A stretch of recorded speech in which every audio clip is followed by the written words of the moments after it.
Starks of Winterfell trace their descent to the first men in the Age of Heroes. The family's founder was Brandon the Builder, who, in the aftermath of the Long Night, helped establish the Night's Watch. Legend has it he enlisted the aid of giants and the powerful magic of the Children of the Forest to raise the mighty wall, which has protected the realm for generations. He went on to build the ancestral seat of Winterfell and reigned as the first king in the north. The Starks reigned as kings for thousands of years, even withstanding the invasion of the Ándalos. As the southern kingdoms fell and the Children of the Forest were driven away, the north stood strong, maintaining its religious customs and its way of life. Eventually, the reign of the Kings of Winter came to an end with the coming of Aegon the Conqueror. After Aegon and his dragons destroyed the combined armies of the Reach and the Rock at the Field of Fire, King Torrhen Stark bent the knee and swore fealty to the Targaryen dynasty in order to spare the destruction of Winterfell and his people.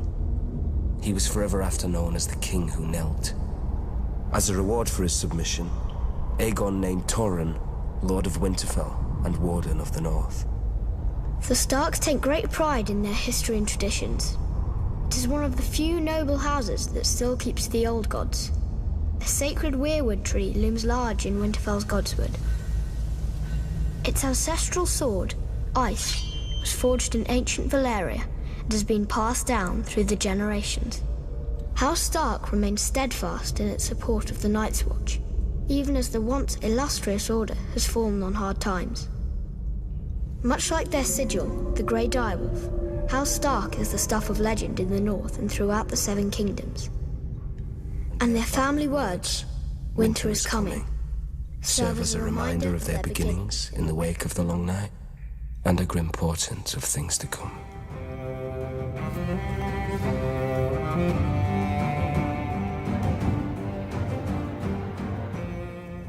In the snow-capped mountains of the moon, standing high above the rich lands of the Vale, stands the Eyrie, a storied and impregnable fortress said to have been built by the legendary Mountain Kings in the Age of Heroes. It is the stronghold of House Arryn, one of the oldest noble families in Westeros. Their sigil, a soaring falcon over a crescent moon. Their words, as high as honor. The Arryns are direct descendants of the Andal invaders, who sailed across the narrow sea and came ashore at the Fingers. According to legend, Sir Artus Arryn, known as the Winged Knight, soared through the sky atop a giant falcon, landing on the peak of the highest mountain where he defeated the Griffin King in battle. It was the Andals' first great victory over the First Men, and Sir Artus was duly rewarded. He was declared King of the Mountain and the Vale, and the region was renamed the Vale of Arryn. Thousands of years later, Aegon the Conqueror arrived in Westeros. House Arryn bent the knee to Aegon and his dragons, and were allowed to maintain their control of the region as Lords Paramount of the Vale and Wardens of the East. Over the centuries, House Arryn remained loyal to the Targaryen dynasty until Lord Jon Arryn joined with Houses Baratheon and Stark in rebellion against Mad King Aerys. Upon winning the Iron Throne, Robert named Lord Jon Hand of the King, a position he held until his mysterious death.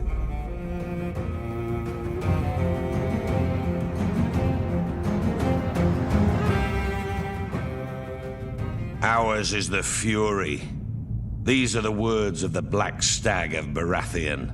A battle cry echoed throughout the land in rebellion when I, Robert Baratheon, the first of his name, seized the Iron Throne from the Mad King Aerys Targaryen, ending a dynasty nearly 300 years old.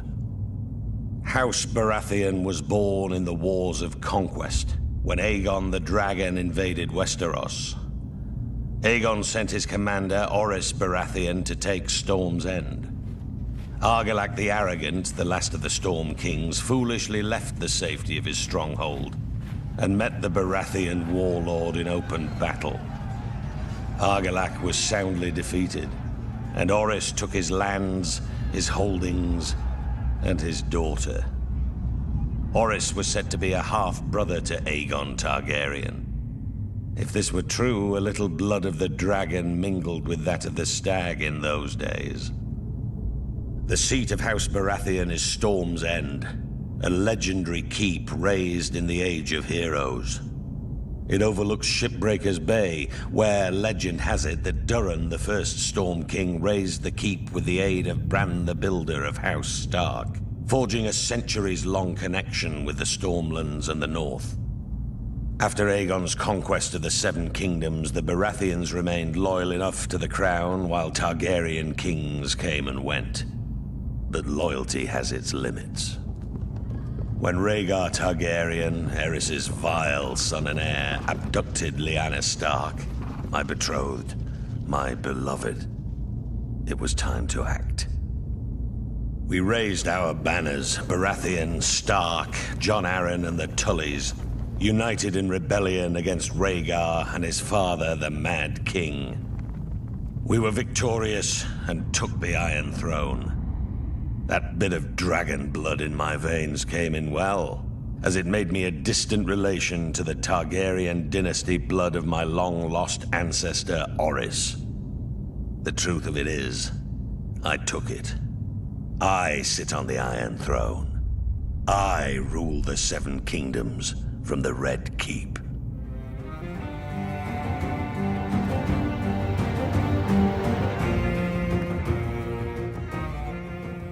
On the far western coast of the continent, high atop a rocky promontory overlooking the Sunset Sea, sits Casterly Rock, ancestral seat of House Lannister. Below it lies Lannisport, one of the great cities of Westeros, a center for trade, culture, and the great Lannister fleet. There are a number of gold and silver mines in the Westerlands, making it the richest region in all of Westeros. One of the most productive mines lies beneath Casterly Rock itself, making House Lannister the wealthiest of all the noble houses. This allows House Lannister to finance many endeavors of other noble houses. Even the king himself has sought credit from Casterly Rock from time to time. We Lannisters claim our descent from the Andal invaders, and through the female bloodline, Lann the Clever. According to the legend, Lann, using only his wits, won Casterly Rock from the noble House of Casterly during the Age of Heroes. The Lannisters reigned as kings of the Rock for thousands of years, and worked to make it the envy of the rest of the Seven Kingdoms. Our time as kings ended, however, when Aegon Targaryen, otherwise known as Aegon the Conqueror, arrived in Westeros with his army. The last king of the Rock, King Loren Lannister, joined forces with King Mern Gardner, the king of the Reach. Together, with 60,000 men, they met the Targaryen host in open battle. History tells us that Aegon unleashed all 3 of his dragons, slaughtering 4,000 men at what came to be known as the Field of Fire. King Mern himself was burned alive that day, and House Gardner turned to ash with him. Seeing both the threat and opportunity the Targaryens represented, Loren wisely surrendered and aided Aegon in his further conquest of Westeros. The Lannisters were thus appointed Lords Paramount of the Westerlands and Wardens of the West, titles we hold to this day. Let us be clear, though. It is neither luck nor royal favor that makes our house prosperous. There have been times in our history where some have thought us weak, lazy, or opulent. My father, Titus Lannister, nearly bankrupted our house with his poor investments, and allowed himself to be mocked openly at court. When our vassal, the Rains of Castamere, dared to rise up against the Lannisters, they learned how dangerous it can be to taunt a lion. I, Tywin Lannister, led the assault on Castamere to put down this rebellion. I made an example of them, to anyone who doubts our might. They even made a quaint song about the fates of the Rains of Castamere. Sadly, there are no rains left to hear it.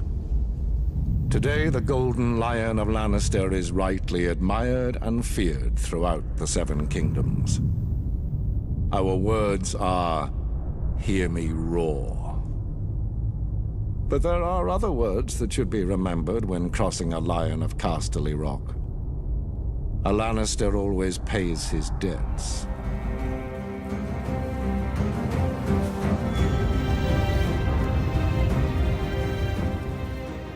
The Targaryen dynasty united the Seven Kingdoms and lasted nearly 3 centuries. It was a dynasty forged in fire, sealed in blood, and destroyed by rebellion. The Targaryens are blood of the dragon, descended from the nobility of ancient Valyria, a once mighty empire in the east. When the cataclysmic doom laid waste to Valyria and its people, the Targaryens survived, having settled on the island fortress of Dragonstone years before. They remained there for a century, until the rise of Aegon the Conqueror. Instead of attempting to reclaim the eastern lands of his ancestors, Aegon sailed west for the Seven Kingdoms, his sisters Visenya and Rhaenys at his side. To keep the bloodlines pure, Aegon continued the custom of his Valyrian ancestors and took both of his sisters to wife. Together, they came ashore on the eastern coast of Westeros. Their blazon, a dragon with 3 heads, representing Aegon and his sister wives. Their words, fire and blood. While their host was small in comparison to the armies of Westeros that awaited them, Aegon and his sisters had a secret weapon, the last of the dragons. He conquered every kingdom save Dorne, which eventually bowed to Targaryen rule a century later. He had the swords of his enemies melted down by the fiery breath of his dragon, Balerion the Black Dread, and forged into the Iron Throne. The capital city of King's Landing was built on the eastern coast, where Aegon and his sisters first came ashore, and Aegon ordered the construction of a royal castle on its highest hill, the Red Keep. For 300 years, the Targaryen dynasty stayed strong in the face of rebellion, civil war, and plague. But the line of dragon kings was broken when my father, Aerys Targaryen, the second of his name, was overthrown in rebellion. My father was betrayed and slaughtered by Ser Jaime Lannister, a member of his own Kingsguard. His son and heir, my brother Rhaegar, perished on the field of battle at the hands of Robert Baratheon, who claimed the Iron Throne for himself. And so today, the only surviving members of the storied Targaryen dynasty are myself, Prince Viserys, rightful King of the Andals and ruler of the Seven Kingdoms, and my sister, Daenerys. We were spirited away to the free cities of the East by loyalists. Here we have lived in exile ever since, dreaming of a day when we will cross the narrow sea and take back my father's throne.